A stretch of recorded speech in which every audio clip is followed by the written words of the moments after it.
বৃষ্টির দিনে এই রকম একটা রেসিপি থাকলে মাছ মাংস ডিম কিচ্ছুটি লাগবে না। আসসালামু আলাইকুম everyone, welcome back to Ishan's mom happiness channel. বলুন তো এটা আমি কি বানিয়েছি? আজ আমি না বিরিয়ানি না খিচুড়ি, আজ বানিয়েছি খিচড়া সয়াবিন দিয়ে।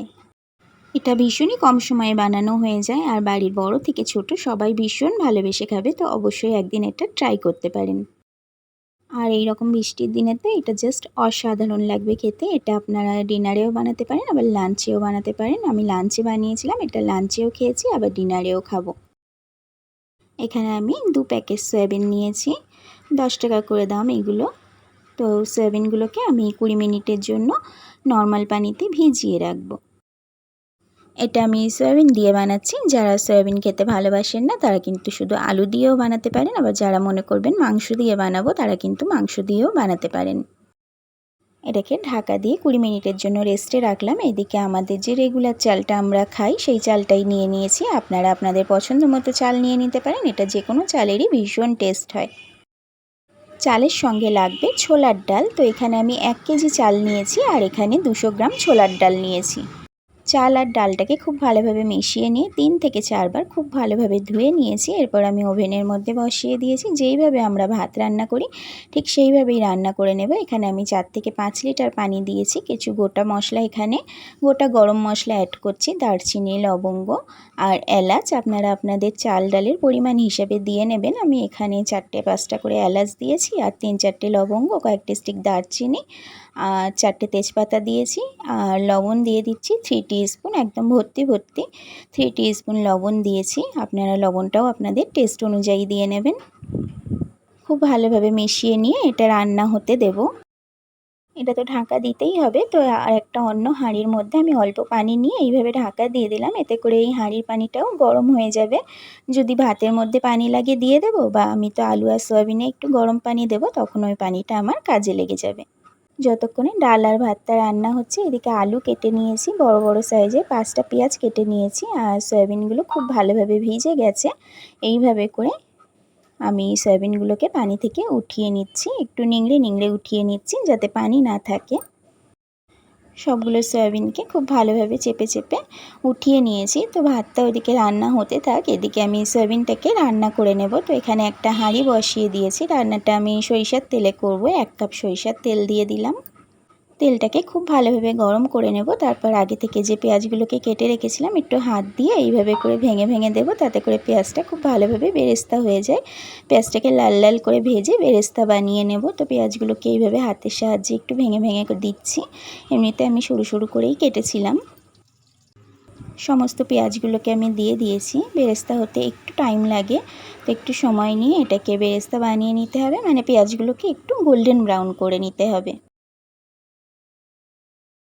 এদিকে ভাতটাও আমার 80% হয়ে গেছে। উপরে যে পানিটা ছিল অর্ধেকটা পানি এখানে দিয়েছি আর অর্ধেকটা পানি আমি এই তরকারিতে দেব বলে রেখে দিয়েছি। তো এই যে বেরেস্তাটা একদম রেডি হয়ে গেছে। বেশি অর্ধেক আমি উঠিয়ে রাখবো আর কম অর্ধেক আমি হাঁড়ির মধ্যে রেখেছি। এরপর তার মধ্যে আমি আগে থেকে যে আলুগুলোকে কেটে রেখেছিলাম 3 থেকে 4 বার পানি পাল্টে পাল্টে ধুয়ে নিয়েছি। এরপর এই পেঁয়াজের সঙ্গে আলুটাকে আমি 2 মিনিট সময় নিয়ে ভেজে নেব।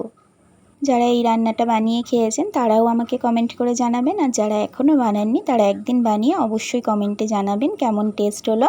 ভাতের মধ্যে এখানে আমি 1 টিস্পুন গোলাপ পানি দিয়ে দিলাম, এতে করে খুব সুন্দর একটা ফ্লেভার আসবে রান্নাটাতে।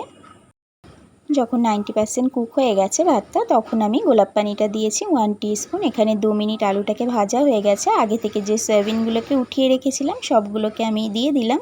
সয়াবিনগুলো দিয়েও আরও 1 মিনিট আমি ভেজে নেব। এরপর একে একে করে সমস্ত গুঁড়ো মশলাগুলো এখানে দিয়ে দেব।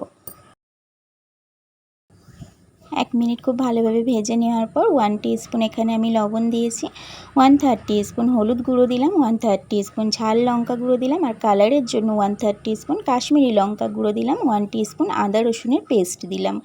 2 মিনিট সময় নিয়ে খুব ভালোভাবে এটাকে আমি কষিয়ে নেব।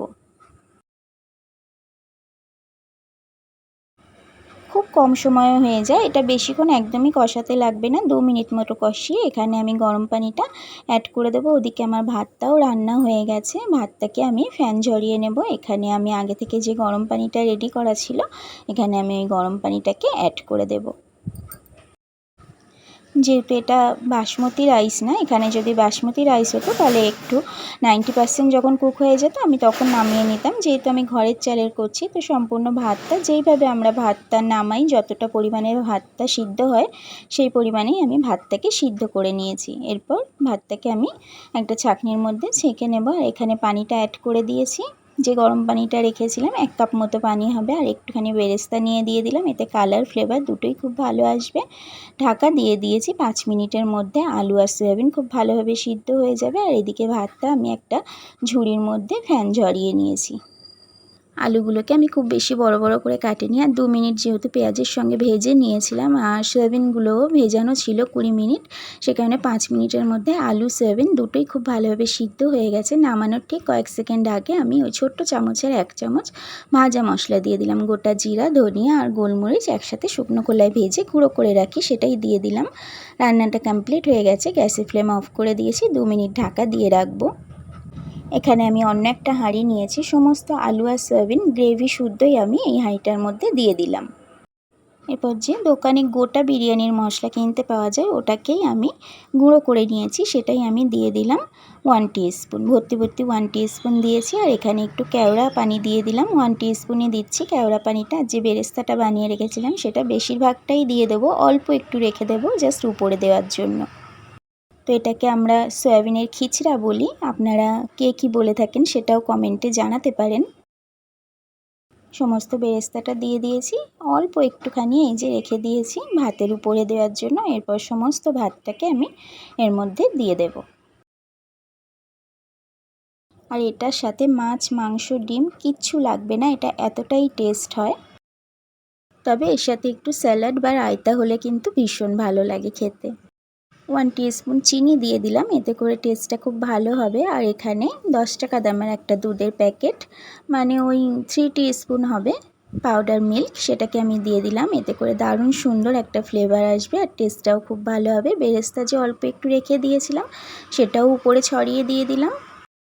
একটা বাটির মধ্যে 2 টিস্পুন কেওড়া পানি আর 2 টিস্পুন গোলাপ পানি নিয়েছি। আর 2 থেকে 3 ফোঁটা মিঠা আতর দিয়ে দিলাম। আর একটু ফুড কালার এখানে আমি অ্যাড করে দিচ্ছি। কেওড়া পানি, গোলাপ পানি আর মিঠা আতরটা তো আমি ফ্লেভারের জন্য দিলাম। আর এই ফুড কালারটা দিলে ভাতটা দেখতে খুব সুন্দর হয়। কয়েকটা ভাত সাদা সাদা থাকে আর কয়েকটা ভাত অরেঞ্জ কালার হয়, দারুণ দেখতে হয়। বাচ্চারাও ভীষণ ভালোবেসে খায় আর আমাদের বড়দের তো ভালো লাগেই। একটা কাঠের চামচের পেছন দিকটা দিয়ে এইভাবে একটু আমি জায়গা করে নিলাম, এতে করে এইভাবে করে এটা দিলে না দারুণ সুন্দর কালারফুল হয়। এটা কিছুটা ভাত সাদা থাকে আর কিছুটা ভাত অরেঞ্জ কালার হয়, ভীষণ ভালো হয়। তো আবার চামচের সাহায্যে এগুলোকে আমি ঠিকঠাক করে দিলাম। এখানে ভীষণ একটা গুরুত্বপূর্ণ জিনিসটাই ক্যামেরায় আসেনি, স্কিপ হয়ে গেছে। আমি 3 টিস্পুন ঘি গরম করে ভাতের উপরে দিয়ে দিয়েছি, তারপর একটা ঢাকনা এইভাবে কাপড়ের সঙ্গে মুড়িয়ে এইভাবে করে দিয়ে দিয়েছি। এইভাবে কাপড় দিয়ে ঢাকাটা দিলে কি হয়, আর আটা বা ময়দা মেখে দিতে হয় না। আটা বা ময়দাটা মাখতেও সময় লাগে আর ওটা ফেলে দিতে হয়, যেটা আমার একদমই ভালো লাগে না। এইভাবে দিলে একদম খুব ভালোভাবে ভাপ উঠে যায়। তো নিচে আমি একটা তাওয়া বসিয়ে দিয়েছি, তার উপর আমি হাঁড়িটাকে বসিয়েছি। হাই ফ্লেমেই আমি করছি, এটা 20 মিনিট ভাপিয়ে নেব। 20 মিনিট এইভাবে আমি তাওয়ার উপর বসিয়ে রেখেছিলাম হাই ফ্লেমে। এই যে কত সুন্দর ভাপ উঠে গেছে দেখিয়ে দিলাম। 5 মিনিট পর আমি এটাকে সার্ভ করব। গ্যাসের ফ্লেম অফ করে দিয়েছি, তারপর দেখিয়েছি। এই যে কতটা সুন্দর দেখতে হয়েছে দেখুন একবার। এরপর এইভাবে একটু মিশিয়ে মিশিয়ে দিচ্ছি, এতে করে সয়াবিন আলুগুলো খুব ভালোভাবে উপরের দিকে উঠে আসবে, সার্ভ করে নিতে খুব সুবিধা হবে। তো এরকম ধরনের আরও রেসিপি দেখার জন্য আমার চ্যানেলটাকে সাবস্ক্রাইব করে রেখে পাশে থাকা বেল আইকনটা প্রেস করে রাখতে পারেন, এতে করে যখনই ভিডিও আপলোড করব আপনার কাছে সাথে সাথে নোটিফিকেশান পৌঁছে যাবে। যারা অলরেডি কাজটা করে রেখেছেন তাদেরকে থ্যাংক ইউ সো মাচ। তো একটা সার্ভিং প্লেটের মধ্যে আমি একটু সার্ভ করে নিচ্ছি। যারা কোনো দিন বানাননি অবশ্যই একবার বানিয়ে দেখবেন, আমি 100% গ্যারান্টি দিচ্ছি আপনাদের ভালো লাগবেই। আবারও দেখা হবে নতুন কোনো ভিডিওতে নতুন কোনো রেসিপির সাথে। Thank you so much for watching my video. আল্লাহ ব্লেস অল অফ ইউ।